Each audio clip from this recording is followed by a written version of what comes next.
Hello, everyone, and welcome back. It's been a while since it's just been me and you. So, thank you for being here, and I'm really excited to share what we're going to talk about a little bit today. I've done a lot of interviews with other people talking about what exactly they do in their day to day. So, I wanted to talk a little bit more about what I do in a day to day and what it actually looks like, what skills and skill sets I've needed to obtain to actually thrive in the setting that I'm in. Hi, everyone, and welcome back to my channel. My name is Leena Marie Saleh, the EdTech Guru. I want to thank you so much for spending time with me on this journey, for all the support that you give me, and for following along. Don't forget to hit the thumbs up button, subscribe, and let's get ready to do this. First and foremost, this YouTube video is not sponsored by anyone. Nobody pays me to do it. It's something I've just put out content-wise to help others like you who are out there have success while in the classroom, outside of the classroom, or wherever you may land in the ed tech education space. So first, let's talk a little bit about what did I actually do when I was at CodeMonkey and what exactly did my job entail. At CodeMonkey, when I first stepped foot in the door at my previous role, I was a professional development sales split. So my goal was to create the professional development and webinars and things like that, and also to create a sales pipeline. When I walked in, I had no leads in my pipeline. There was nothing there. And my first year of sales was actually devastatingly low. And when I mean devastatingly low, I mean I had one sale the whole year. And it was a very, very low sale that the commission wasn't even worth it. But what I did do during that time is I really got to hone in on the professional development side of things. And we developed a set of webinars, and we had no PD before that. So we kind of developed and sat down, what do we need? What do we need to evaluate? And so what I actually did is I actually started to meet with and start evaluating some data. So we built a Google Analytics board. We could see how far people had been getting throughout the program and throughout the platform. And then we could also reach out to those people and ask them to basically do some informal interviews with us to kind of give us some feedback on how they were progressing throughout the product and what they actually needed from that. From there, I put together a professional development strategy and kind of worked with other people. Now, I, coming in, had some coding experience and had taught coding background, but I was by no means a computer science expert. So that required me to upskill. So I would get books. I would practice how to do computer science on my own. I made sure that I completed all of the courses and read through all the lesson plans. And I really just had to upskill, and I had to upskill quite quickly. There wasn't a lot of time to mess around or figure out what to do there. In the interim, there were some changes kind of in the business. I also would go to every single conference. I booked the conferences. I budgeted for them. I booked flights. I did all of that. I also had, at a certain point, because we were a startup, I would carry the expenses. Now, and that's not typically traditional, but they would pay me back, obviously, for them. But I would carry some sort of expenses. There's also a bit when you travel of how much per diem you get and how much they're paying for your travel expenses. So there was all of that. And while all this was going on in my first 3 years, we also, within my first 6 months, have launched a teacher ambassador program. So at the very start, we had about 45 teacher ambassadors, and we really had to hone in on what was it that we wanted, what were we looking for. So we were about constantly pivoting and evaluating and figuring out what was the best way to do certain things. In all of that, I was also working with the product managers and the dev team to figure out what features and things were missing and what teachers needed so I can inform them on that. But it was all strictly, and everything that I do is strictly data driven. You can't just come to a developer and be like, hey, make this change. That's not how it works. There's a lot of money and time that go into making these decisions. There were also quite a few other teachers who had been on staff or had worked in the education space in some sort of form of capacity. So that was really nice to be with other like-minded individuals. I also help with marketing. I also help with email communication, or what we call life cycle. So that means creating the emails that would go out to our users. I also wrote all of the webinars, delivered all of the webinars, and I did that for all of our small staff of people. So over my time at CodeMonkey, I really learned a vast amount of skills. When I did first join the company, it was really, really small. There weren't a lot of benefits that were offered, but I knew that in order to take a step forward, I needed to take a step back. And that's just the truth and reality of what it looks like in a business setting. And sometimes I know teachers are making a lot of money at some of their businesses, but for me, it was just how was I going to get to the next level while I was unhappy in the classroom and knew that there was more opportunities and I could really make a difference from the outside. It was really not really money driven for me. If things become money driven for you, that's where it's going to be a really big sticking point and hard to kind of maneuver one way or another. Obviously, the money is helpful and it's nice to feel secure and that sort of a thing, but you shouldn't solely ever be driven just by money because that can really lead you to make very bad choices. I mean, if you think about a gambler, they're driven by money and the thrill of it, and that doesn't necessarily mean long-term success for them. So that's kind of what you have to kind of look for and kind of set those goals in the interim. While that was all going on, I was still running my meetup group through EdTech Austin. It wasn't solely mine, but I was a contributor and ended up being the lead facilitator, I guess you would say, for all of the meetups and things like that. So I was doing a lot of things to kind of build my portfolio and get really familiar with what the ed tech space looks like on the other side. I knew what it looked like as an educator, as I had worked with a lot of ed tech companies. I had launched a lot of products. We had given a lot of feedback. I've sat in a lot of product roundtables, all of those types of things. So it wasn't anything that I wasn't super familiar with. However, my skill set as a teacher, I really had to hone in, understand, go to the bathroom. I could communicate, how best to communicate, what's the best way to do it. And I also was working with an international team. So it was also that other level of communication. But my lens of being a teacher really lent itself well to being in this ed tech setting. Now I left CodeMonkey and I still have a very big piece of my heart for CodeMonkey because they really gave me the opportunity to shine and to thrive and to take risks. And that's sometimes not something you may see in more of like a legacy-based company. Now in my role at Canva for Education, I am part of the Canva for Education team, which is part of Canva.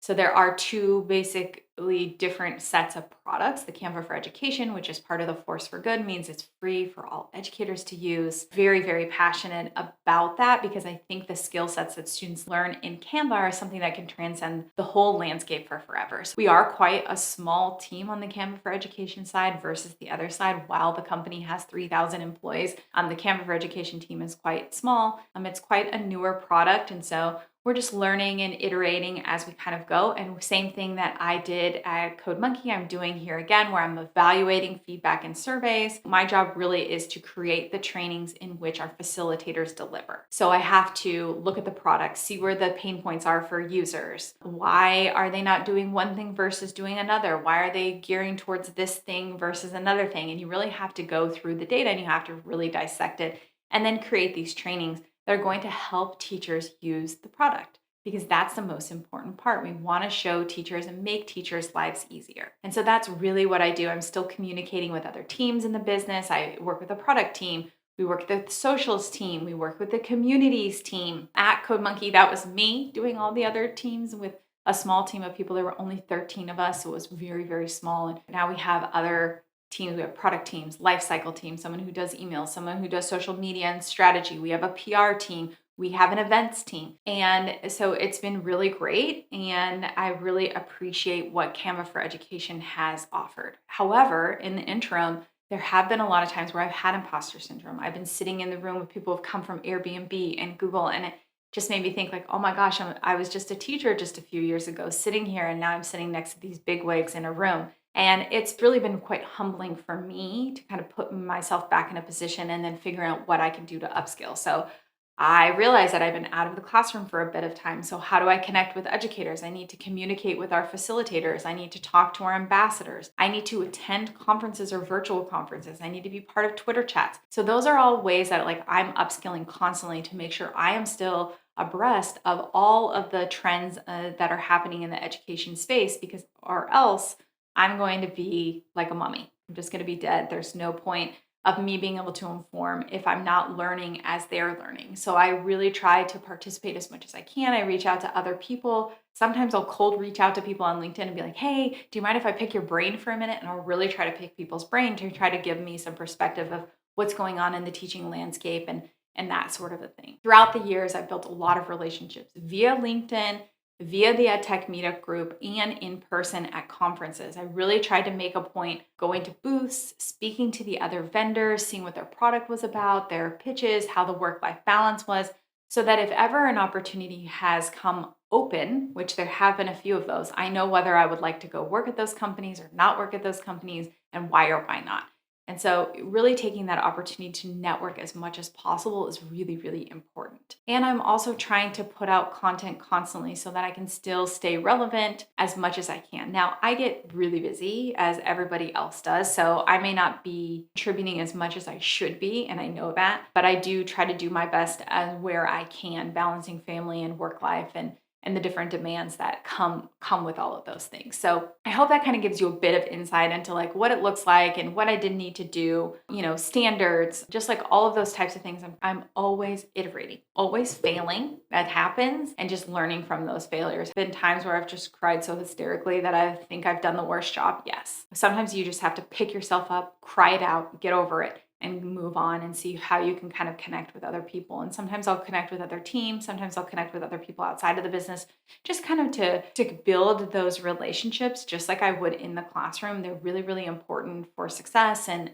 that sort of a thing. So if I could personally, give a lot of tips to teachers who are looking to make the transition, one is there's never just one pathway in. I would say choose a lane. And why we tell you to choose a lane is because it's really hard to understand what you're capable of and what you're passionate at. We want you to come in and be passionate about what you're doing. Now, that doesn't always work out all the time, but if you can really stay in one lane and figure out which way is the best way for you, it's going to give you a good way to kind of dial in, tell your story. If you choose 5 different pathways, you have to tell 5 different stories, and that can be really overwhelming. That's why we tell you to choose a pathway. Now, will I say that you can't get into customer success or you can't get into ID or can't get into project management? That's not true, but I would say ID and project management are probably the most competitive landscapes. There's not a lot of IDs. A lot of times they're contract positions, and contracting positions is definitely the way to go. With project management, it's probably better to start as a customer success person or even a sales member to kind of move into product management. Basically, you're managing a lot of money with a lot of risk for people. And so if you don't have a lot of experience in that, you do need to go and hone in on more of like a smaller type company for like a product management role or even project management. It's just because there's risk. And so they just want to make sure that you have a lot of that. So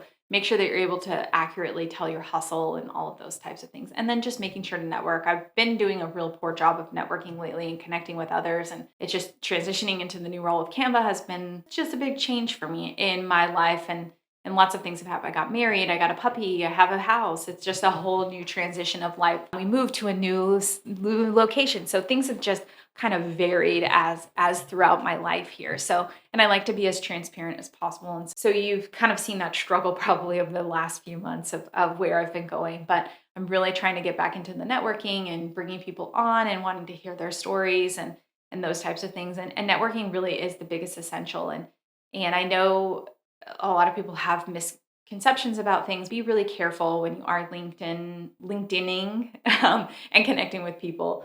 It's really important. Please, I got this the other day. Someone just sent me their resume and said, hey, if there's any opportunities at Canva, I'd love for you to look at my resume. I just mean this in a nice way, but nobody's going to go out on a limb for you. Think about teaching. If you didn't know anyone, someone referred a friend of a friend. Would you bring them into your classroom to work with your students? It's the same sort of thing. You want to have some experience and exposure with that person beforehand. Now, once you meet, you know, there may be some opportunities and be like, oh my gosh, this person is an absolute best gem, best fit. Then send your resume. They'll ask for it if they really want it or to see it. And if you're wanting help, know that that's probably going to come with some paid time. I put out content and I want that to be the exposure and opportunity that I'm creating for you. But if I'm going to be reviewing a resume and spending a lot of intention, that can be a few hours to spend and take out of my traditional day that I'm spending with you. And so I think just be mindful of that. And anyone that you do network, please send a follow-up email. I know it sounds silly, but it goes way farther than you would think. It is time, and time is money for everybody in any landscape. And so you're taking your time, but we're also taking our time. And while we want to give you the time, just a simple thank you and follow-up. I can't tell you how many I don't get.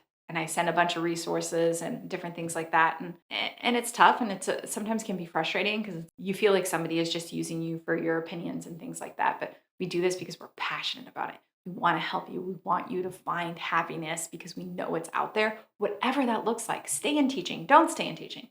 It doesn't matter. Just know that there are always opportunities out there for everybody, and it can be a little bit tricky. Easiest and quickest way to do something is networking and then really hone into that LinkedIn profile piece of things. That's the most important part. Can you translate yourself quickly? That's where recruiters are spending time. That's where founders are spending their time. Everyone is spending time looking there. That is the go-to resource. I hope that this helped, and I really enjoyed spending some time with you guys today. Please do reach out to me with any questions. I'm really happy to be here as much as I can, and I have some fun things in the works, and I can't wait to share that all with you guys. Thank you so much for spending time with me. As always, I really, really, really do appreciate it. And we'll see you guys next time. Bye, everybody.